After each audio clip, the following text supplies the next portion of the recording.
오늘 우리에게 주시는 하나님의 말씀은 베드로전서 5장 8절로 14절까지의 말씀입니다. 근신하라 깨어라 너희 대적 마귀가 우는 사자같이 두루다니며 삼킬 자를 찾나니 너희는 믿음을 굳건하게 하여 그를 대적하라. 이는 세상에 있는 너희 형제들도 동일한 고난을 당하는 줄을 알미라. 모든 은혜의 하나님 곧 그리스도 안에서 너희를 부르사 자기의 영원한 영광에 들어가게 하시니가 잠깐 고난을 당한 너희를 친히 온전하게 하시며 굳건하게 하시며 강하게 하시며 털을 견고하게 하시리라. 권능이 세세무궁하도록 그에게 있을지어다. 아멘. 내가 신실한 형제로 아는 실로안으로 말미암아 너희에게 간단히 써서 권하고 이것이 하나님의 참된 은혜임을 증언하노니 너희는 이 은혜에 굳게 서라. 택하심을 함께 받은 바벨론에 있는 교회가 너희에게 문안하고 내 아들 마가도 그리하느니라. 너희는 사랑의 입맞춤으로 서로 문안하라. 그리스도 안에 있는 너희 모든 이에게 평강이 있을지어다.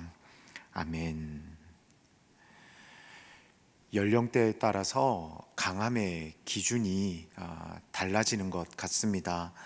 미취학 아동일 때는 부모님이 강함의 기준이었다면 이제 초등학교, 중학교, 고등학생이 되면 자기 자신의 힘이 강함의 기준이 됩니다. 그리고 대학교에 들어가서 사회생활을 시작하기 전까지는 그때는 외모가 강함의 기준인 것 같습니다. 그리고 사회생활을 시작하면서 돈, 지위, 조금 더 나아가면 명예가 강함의 기준이라고 생각합니다. 그리고 노년에는 건강 혹은 자식이 강함의 기준이 되는 것 같습니다. 얼마 전 TV 프로그램에서 전 농구 선수였던 서장훈 씨가 이런 고백을 하는 것을 들었습니다. 내가 꿈꾸던 모든 것을 이루고 나니 뭘 해야 할지 잘 모르겠더라 라는 이야기였습니다. 꿈이 있는 사람은 연약하지 않고 강한 삶을 살아갈 수 있습니다. 왜냐하면 꿈을 이루기 위해 노력하고 그 어려움도 견뎌낼 수 있는 동기가 부여되기 때문입니다. 그런데 만약 우리가 계속해서 소진되지 않고 이루어지지 않고 계속해서 꿀 수 있는 꿈이 있다면 삶 가운데 나는 계속해서 강한 사람으로 살아갈 수 있지 않을까 생각해 봅니다. 이 땅을 살아가면서 계속해서 꿀 수 있는 꿈이 무엇일까요? 성경에는 하나님을 의지하며 이 땅에서 하나님의 뜻을 꿈꿨던 사람들의 기록이 가득합니다. 그런데 그 사람들의 공통점은 그들의 삶과 모습에 세상이 감당할 수 없는 다양한 모습에 강함이 나타났다라는 것입니다. 모세가 그러했고요. 요셉이 그랬습니다. 요나가, 베드로가, 사도 바울이 그랬습니다. 곧 하나님이라는 꿈을 꾸는 그리스도인은 강한 사람들인 것 같습니다. 오늘 우리가 함께 읽은 본문이 포함된 이 베드로전서는 초대교회 수많은 그리스도인들이 모진 박해에 시달리고 있을 때 예수님의 제자였던 베드로를 통해 기록된 편지입니다. 그런데 그런 환난의 시기에 베드로가 쓴 편지이기에 당연히 좌절, 두려움, 고통에 대한 내용이 담겨져 있을 것이라고 생각되지만 좌절과 두려움은커녕 이 베드로서에는 소망과 기쁨의 메시지로 가득합니다. 믿음이라는 단 하나의 이유로 모진 박해를 당하는 이 베드로였음에도 불구하고 어떻게 두려움이 아닌 소망과 기쁨의 선포를 할 수 있었을까요? 편지를 쓰는 그 내용 하나 가운데 어떻게 두려움과 떨림이 아닌 소망과 기쁨의 문체 그리고 그 분위기가 가득 담길 수 있었을까요?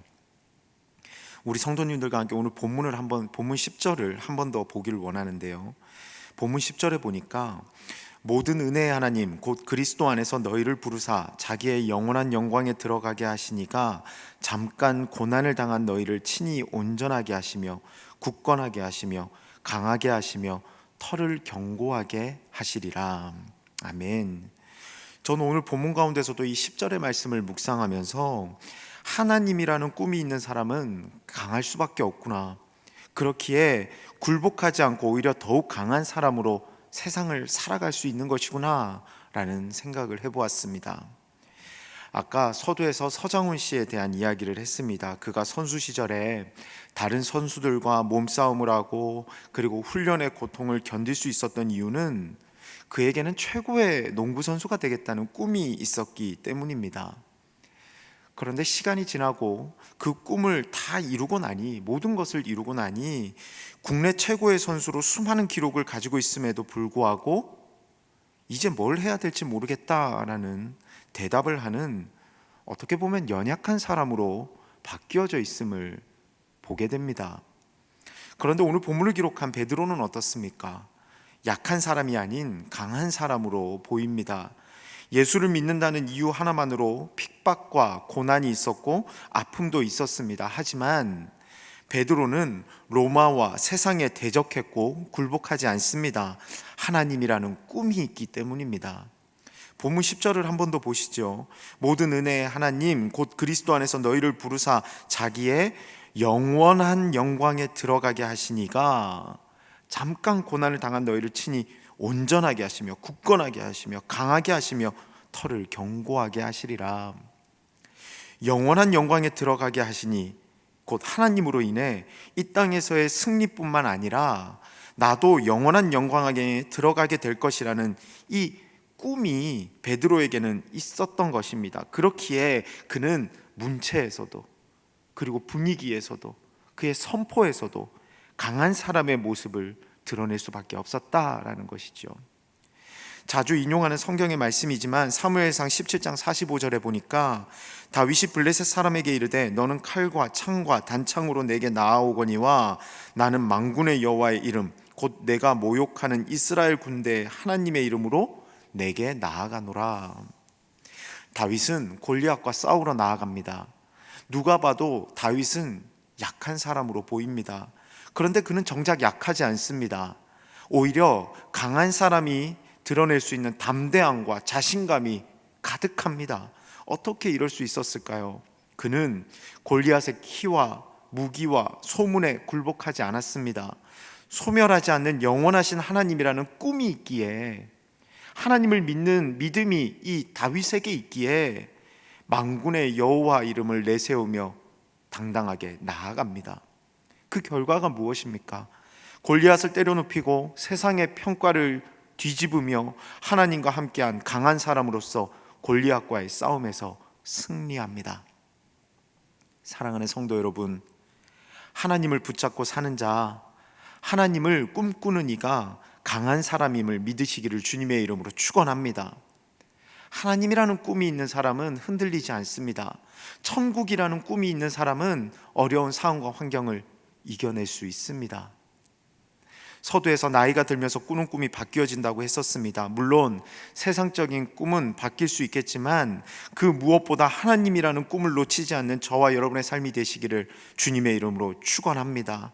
그리하여 세상 가운데서도 흔들리지 않고 세상에 굴복하지 않고 약함에 굴복하지 않아 날마다 하나님과 함께 강한 사람으로 성장해가는 저와 여러분, 결국은 구원과 천국의 꿈을 이루시기에 부족함이 없는 저와 여러분의 귀한 삶이 되시기를 주님의 이름으로 축원합니다. 이 시간 우리 함께 오늘 우리에게 주신 말씀을 붙들고 함께 기도하며 나아가겠습니다. 하나님이라는 꿈을 놓치지 않는 오늘 한날의 삶이 될 수 있도록 인도하여 달라고, 앞으로의 그리스도인의 삶이 될 수 있도록 인도하여 달라고 함께 기도하겠습니다. 그리고 두 번째로 우리 교회를 위해서 함께 기도하겠습니다. 그리고 마지막으로 이 나라와 이 민족을 위해서 우리 이 세 가지의 기도의 제목을 붙들고 우리 함께 통성으로 기도하며 나아가도록 하겠습니다. 함께 기도하겠습니다. 사랑과 은혜가 충만하신 하나님 아버지, 은혜에 감사를 드립니다. 오늘 베드로전서의 말씀을 통하여서 베드로가 강한 사람일 수밖에 없었던 이유, 곧 하나님이 꿈이며 그리고 구원과 천국에 대한 소망이 그에게 있었기에 그에게는 두려움과 떨림이 아닌 하나님과 함께함의 당당함과 담대함이 있었음을 바라보게 됩니다. 혼란스러운 세상을 살아가는 우리들 가운데도 베드로와 같은 모습이 있게 하여 주시옵소서. 어떠한 상황과 환경에 직면하게 될지라도 하나님을 의지하고 하나님을 꿈꿈으로 승리를 기대하고 담대하게 감당하며 나아가는 우리 모두의 삶이 될 수 있도록 주님이 이끄시고 인도하여 주시옵소서. 코로나19를 통하여서 특별히 어려움을 겪고 있는 이때 우리가 더욱더 주님을 바라보기를 소원합니다. 하나님을 향한 시선이 놓쳐지지 않게 하여 주시고 하나님을 향한 믿음의 끈이 놓쳐지지 않게 하여 주시고 하나님만을 의지하며 간구하며 나아가 정말 세상에서의 삶 가운데 하나님의 은혜를 경험하고 더욱더 주님의 뜻을 나타내며 그리고 주님 앞으로 더욱더 담대히 나아가는 우리 모두가 될 수 있도록 주님 축복하여 주시옵소서. 하나님 아버지, 시간 동안 주님 앞에 바라고 나옵기는 우리 사랑하는 신촌교회 공동체를 위하여 기도하며 나아갑니다. 하나님, 우리 사랑하는 신촌교회 공동체가 어떠한 상황과 환경에서도 주님을 예배하는 귀한 공동체 되게 하시고 서로를 위하여 중보하게 하여 주시고 이 나라와 이 민족을 위해서 중보하게 하여 주시고 이 땅의 빛과 소금의 역할을 감당하기에 부족함이 없는 귀한 믿음의 공동체, 은혜의 공동체, 사랑의 공동체가 될 수 있도록 주님 인도하여 주시옵소서. 또한 바라고 나옵기는 이 나라와 이 민족 가운데도 주님 함께하여 주시옵소서. 대통령을 비롯한 위정자들 가운데 주님 함께하시고 인도하여 주셔서 주님을 두려워하는 자들 되게 하시고 백성을 사랑하는 자들 될 수 있도록 주님 이끄시고 인도하여 주시옵소서. 정말 하나님 아버지, 코로나로 인하여 고통받고 있는 모든 백성들을 주님께서 긍휼히 여겨주시고 바라고 나옵기는 이를 위하여 수고하는 모든 손길들 가운데 주님께서 함께하시고 인도하여 주시사 하나님, 코로나는 속히 떠나가고 이 나라와 이 민족이 주님을 찬양하는 나라와 민족으로 변화되어지며 그리고 정말 하나님 아버지, 이 나라와 이 민족 가운데 웃음이 끊어지지 않고 주님을 찬양하는 소리가 끊어지지 않을 수 있는 귀한 은혜가 충만히 경험되어질 수 있도록 축복하여 주시옵소서. 온전히 주님께서 우리들의 기도 가운데 일하여 주시고 주님 인도하여 주시옵소서. 이제는 우리 주 예수 그리스도의 은혜와 하나님 아버지의 극진하신 사랑하심과 성령님의 감화, 감동, 내주, 교통하심이 하나님을 꿈꾸며 하나님이라는 꿈을 놓치지 않고 그리고 천국이라는 꿈을 놓치지 않고 살아가 이 땅 가운데서 강한 사람으로, 강한 그리스도인으로서 승리를 경험하기를 소원하는 사랑하는 우리 성도님들의 머리 위에와 이들의 가정과 사업과 직장과 꿈과 비전과 그 모든 것들 위에 이제로부터 영원토록 함께 하시기를 간절히 축원하옵나이다. 아멘.